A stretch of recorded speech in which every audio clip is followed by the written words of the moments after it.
Hey, hello everyone. How are you tonight? It is the 17th of December, and 44 years ago today, at this time, I was just married. Yay! Hi, Donna.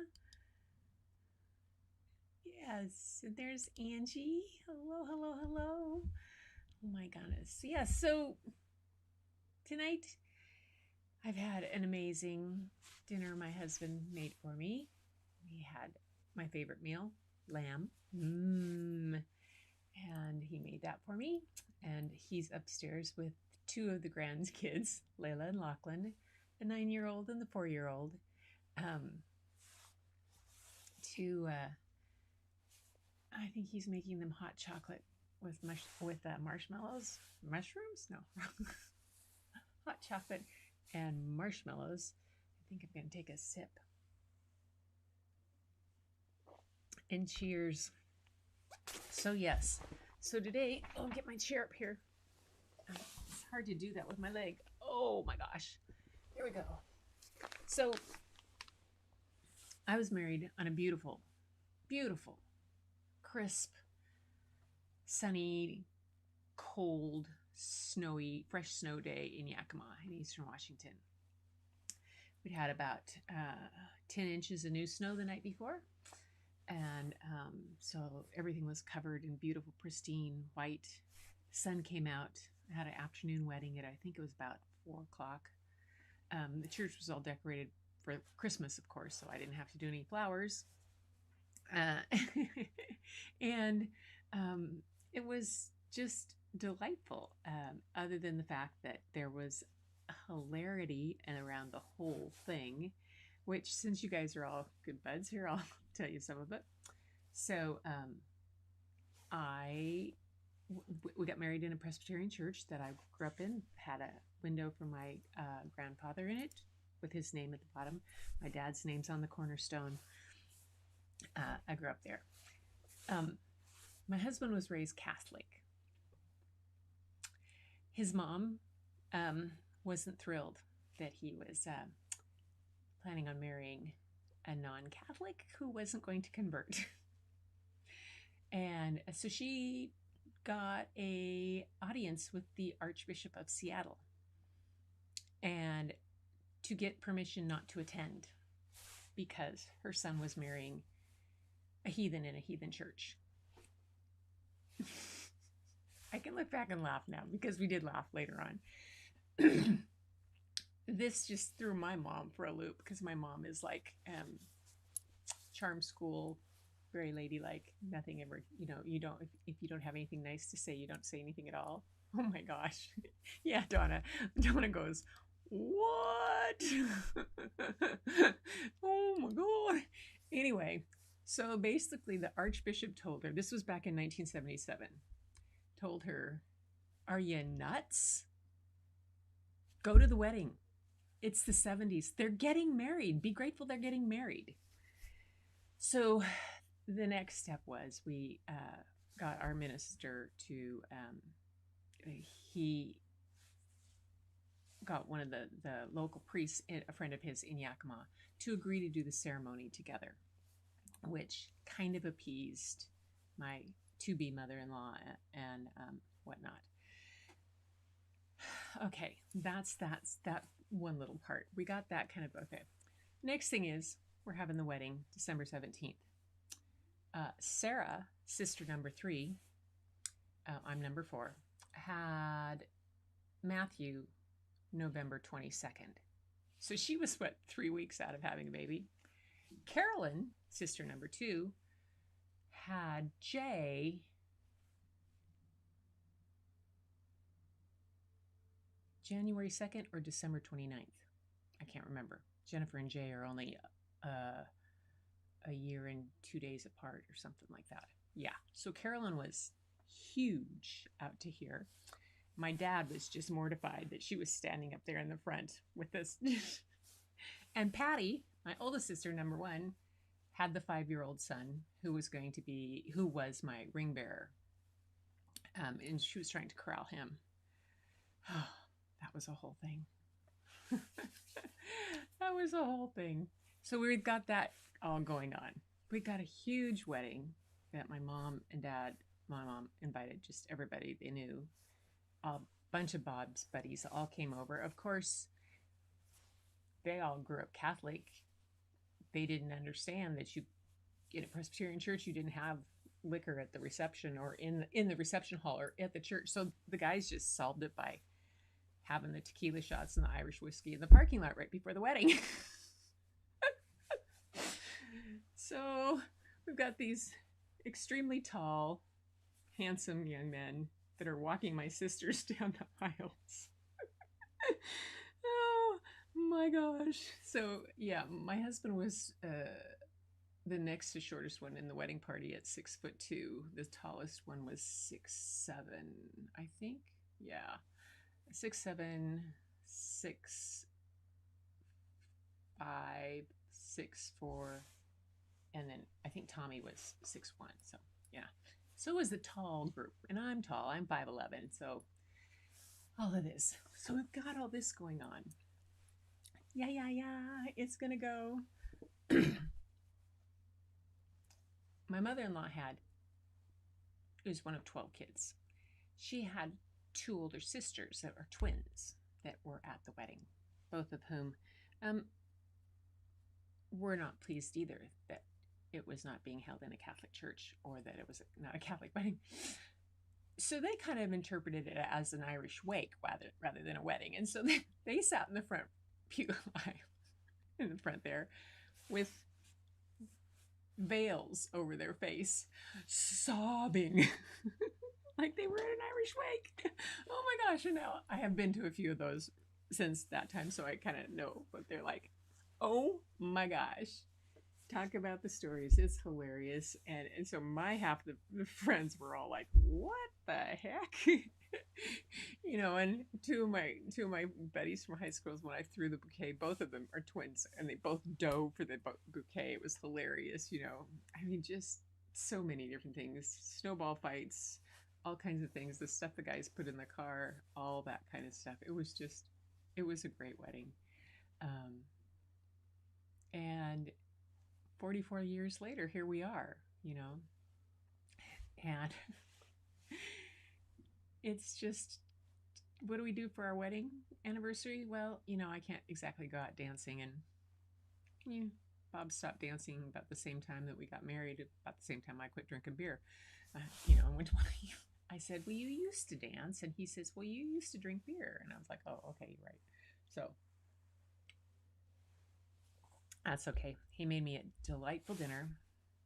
He's having fun with the grandkids upstairs. And I thought I would do a story today. Yeah, I know. Oh my. It was hilarious. It was hilarious. And I won't even go into the fact that the priest had told my nephew at the rehearsal, because Todd wanted to throw the pillow. He's 5. And the priest told him, no, don't do that. I'll tell you when you can throw it. People heard the priest tell. The priest never told Todd he could throw the pillow. Todd is in his 50s. Still doesn't trust priests. Oh my God, the things that we do. Oh well, to each his own. It was a wonderful thing. And back in the 70s, of the things that we thought had to be a certain way, and sometimes it seems like it goes around and comes around. It has to be a certain way, but when we really just get down to the core, it really doesn't matter. We're people. We have different beliefs, we have different feelings, and we should be able to tolerate and respect each other and each other's feelings and beliefs, and not try to impose our own on other people, no matter what our convictions are. No matter what. Got to respect them. So that's my little soapbox for my anniversary. Yeah. Yes. Bob loves watching your videos. He's so fascinated by the different things you do, Angie, with the with when the swirls and stuff that you do. He's like, oh, and because we are also really big fans of Sarah Taylor, and you know, she does some work that is just so different in how she gets things, and we've been watching her and how she pulls those colors up from. In fact, that was one of the things when the red disappeared. Bob said, oh, she should have one of those siphon things that Sarah Taylor has to pull the color up from the bottom. And I looked at him like, what? Ah, respect is the word. You bet. You bet. So that's the story of my wedding, which was hilarious and fun. And oh my gosh, my mom would still years later go, oh, that Bill, that Bill Dennis, oh, that Billy. Because Bill was one of our best men. And oh my gosh, yeah, these are groups. You gotta understand, my husband's group of friends, he's known most of them since he was in kindergarten or first grade, and they went all through grade school and high school together. And they still get together on a regular basis, those that are still here, and it's pretty amazing to see. So enough of that bibble babble, which bibble babble bobble and the bing bang bong, a little bit of foreshadowing there. This is a book that I'm going to read tonight called 17 Kings and 42 Elephants. I missed by a couple years. 42, not 44. Darn. But it had 17, my favorite number. 42, close enough to 44. It's been one of my favorite books to read over the years. It's a kind of a tongue twister. And the artwork is by Patricia McCarty. So let me just see if I can get this to the right. And I'll pull it up. There we go. Okay. The book is by Margaret Mahy, and the pictures are by Patricia McCarty. And it has this wonderful, I wonder if she talks about, she's done a whole bunch of books. I was just going to see if it had what the illustrations were done. It's almost like they're watercolor. It's almost like they were a watercolor painting on each of them that Patricia McCarty did. And then the outlining of them in white around it. I'm not quite sure how she did it. I really wish I knew, but they're a lot of fun. And the book was published in, let's see, 1972 for the text copyright, and the pictures copyright are 1987. So this particular one, Pied Piper printing, was in 1990. But the book's been around, and the poem that she did for quite some time. Well, Gloria, you just, she promises not to fall asleep tonight. So funny. So there's, you can pay attention, see if you can catch me or some of these words and guess what's going to come up, because it gets kind of fun. So 17 Kings and 42 Elephants by Margaret Mahy. Let me move my mouse out of the way. Take a little sip of the wine, because this one, there's only this book, Double Trouble in Walla Walla, is more challenging than this, but this is fun. 17 Kings and 42 Elephants. Now there's some green for you. By Margaret Mahy. Pictures by Patricia McCarty. There we go. Make sure I'm lined up really well so you guys can see everything. 17 kings on 42 elephants going on a journey through a wild, wet night. Baggy ears like big umbrella fence, little eyes a-gleaming in the jungle light. 17 kings saw white-toothed crocodiles romping in the river where the reeds grow tall. Green-eyed dragons, rough as crocodiles, lying in the mud where the small crabs crawl. 42 elephants, oh, what a lot of 'ems. Big feet beating in the wet wood shade. Proud and ponderous hippopotamums danced to the music that the marchers made.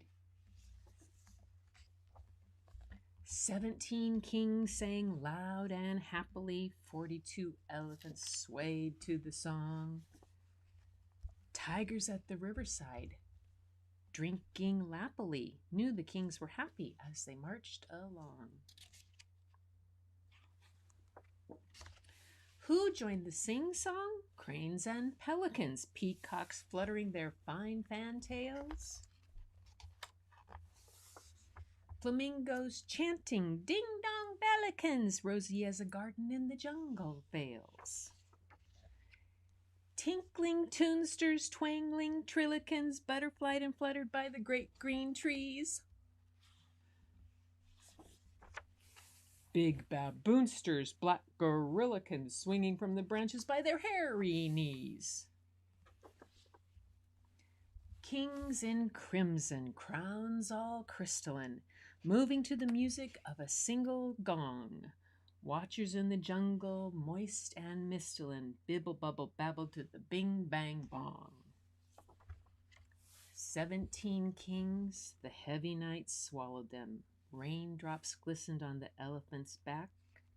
Nobody stopped them, nobody followed them. The deep, dark jungle has devoured their tracks. And that's the story.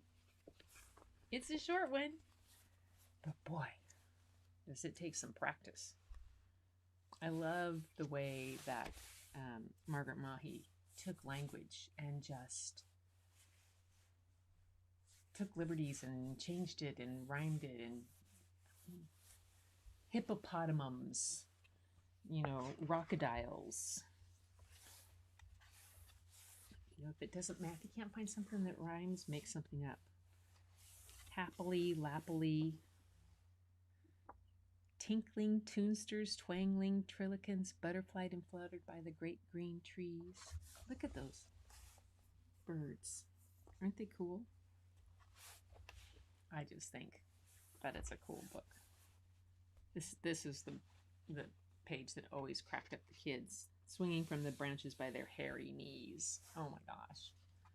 You can crack up a whole class of kindergartners with saying things like hairy knees.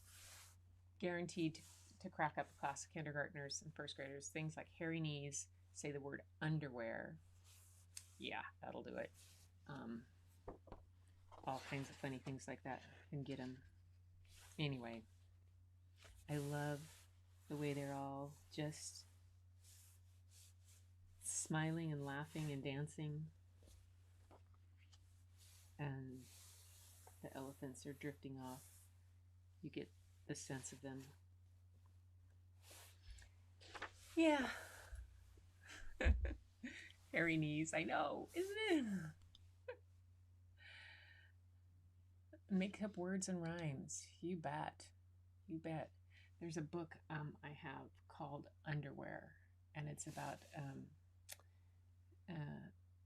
the great African underwear fair that the zebras and a ostrich or an egret and go to, and this water buffalo that thinks it's silly. Anyway, it's a very fun book to read. It's hilarious. So, well, I'm glad you loved it, Angie. Yeah, it's a beautiful book. The illustrations are so much fun. I wonder. Oh, okay, hold it. Here it tells about what she did. I can't I don't think I can make this thing. Oh, whoa, look at that. Look at that. Here. Patricia McCarty's festive silk batik illustrations match the text in their animated lightness of spirit. Working in a medium that is rarely thought of in construction with book illustration, McCarthy has struck a satisfying balance between sheer decorative delight and solid storytelling. Oh my gosh! Lush, glowing batik paintings on silk capture the exuberant humor of Margaret Mahi's tongue-tingling description of a royal procession through an exotic jungle paradise. They're batik, silk-painted batiks. So that white is the wax. So all around here,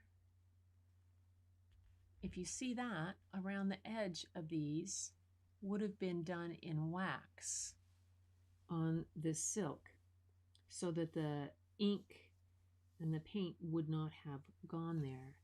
You can, oh my gosh, you guys, look at, there's the crabs.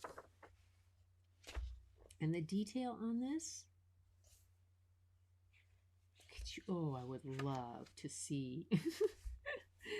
Yeah, I would love to see the original batik work of this. There is a children's book museum that, oh, what's his face? Oh my gosh, Berry Hunger Caterpillar. Eric Carle. Eric Carle established. And I believe it's in Massachusetts. I have wanted to go for some time. I saw him out here in Seattle or in Tacoma at one time, and he talked about the fact that in other countries that he had been to, the art of illustrating children's literature was considered a true art form, that there were museums and galleries dedicated to this, and the people who did this work were highly respected. And he was always saddened that we didn't have anything like that here. And he came back and he established I think it's the only children's literature art museum in the country. And it has different exhibits at different times. His work is always up of his books, which is that he's done Where the Wild Things Are, has been there, very different illustrators. But you can go in and then they have workshops there too, that you can bring kids in and they can practice and do things like that. I would love to go there. It's on my list of places to go. Yeah, I think I'll have to look into that more, because I it's been several years, and I know that I believe he passed recently, but Eric Carle is something else in terms of children's literature. Okay, you guys, let me see what I can do here. There we go. I'm back to me. So tonight has been story time with one of my favorites that I think is so much fun to read. I love the fact I did not know that it was a silk batik. That makes it. Have you ever done silk batik? Have you ever tried it yourselves? I mean, I did at one point, and it's very complex. And the wax and everything, but it's just, it's such a cool thing to do. And I just think her illustrations, and then to do it on silk in a batik, makes me just go, it's still my heart. I need a fan. I need a fan. Yep. Oh, my ring, this ring? This one is my wedding ring. Okay, so that was not my original wedding ring. My original wedding ring got lost in a water fight at my sister's house, someplace on the beach, when my husband was in Italy with my daughter for a soccer tournament. She was playing soccer over there, and he came back and my ring was gone. He's like, what? Anyway, no, this ring was my mother's, and she slipped it on my finger the day before she passed. It was one that she had started with a stone, and then Dad had built it out over the years for her. And she had always intended for it to go to me, that the ring went to me, then a necklace that she had went to my other sister, and other things went to each one of us. And so, yeah, it's pretty special to have it there. So the big one, the big one, this one, that's my big silver one. That one my mom, let me go to here. I'll show you that one, that big silver one. Okay, that one my mom got. She went on the train in 1943. My grandfather took her down there to Eagle Pass, Texas, to marry my dad. And after they were married down there, and she was down, they were staying on base, they went across the border to Juarez, and she bought this ring and a bunch of other silver earrings and a bracelet. She bought them originally for her sister because her sister really liked silver, and it's called Taxco silver. It's got a label on it, and I've looked it up. Mom said she paid nothing for them. They were like 25 cents. Really, seriously. So inexpensive, and now they're pretty valuable. But she never was able to give them to Aunt Shirley, because Aunt Shirley was killed in a small plane crash shortly after my mom was married. So anyway, and my middle name is Shirley, so I have all of Aunt Shirley's things. So yeah, that's a fun one too. It's kind of big on me, but I like it. I like them all. Yeah, this one Bob brought me this stone from Thailand, from Taiwan, just before we had Annalena. Yeah, Mom's always with me. Yeah, there's these things keep me pretty grounded. They keep me pretty grounded. So anyway, you guys, back at it. It was really a delight to be here tonight and to share my anniversary with you guys. I thank you so much for being here, for being part of this, and for sharing the story, for laughing with me at my crazy wedding stories. Fortunately, years later, took a few years, my mother-in-law and I ended up getting along quite well. But it took a long time. A long time. But I think when we gave her Annalena, my oldest daughter, was very close with my mother-in-law. And Annalena's daughter, Layla, is named Layla Nellie, and my mother-in-law's name was Nellie. And so that's that tribute there. Nell was quite something. Anyway, you guys, thank you so much for being here tonight and for being part of my anniversary celebration.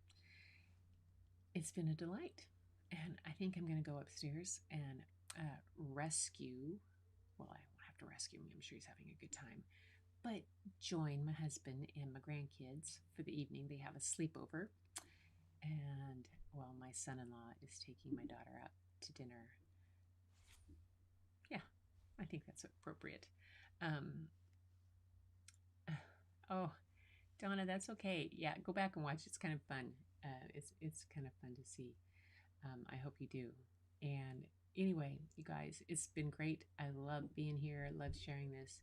And just keep smiling. Keep looking for the beauty hidden in plain sight. And the first place to look is go look in the mirror, because it's looking right back at you.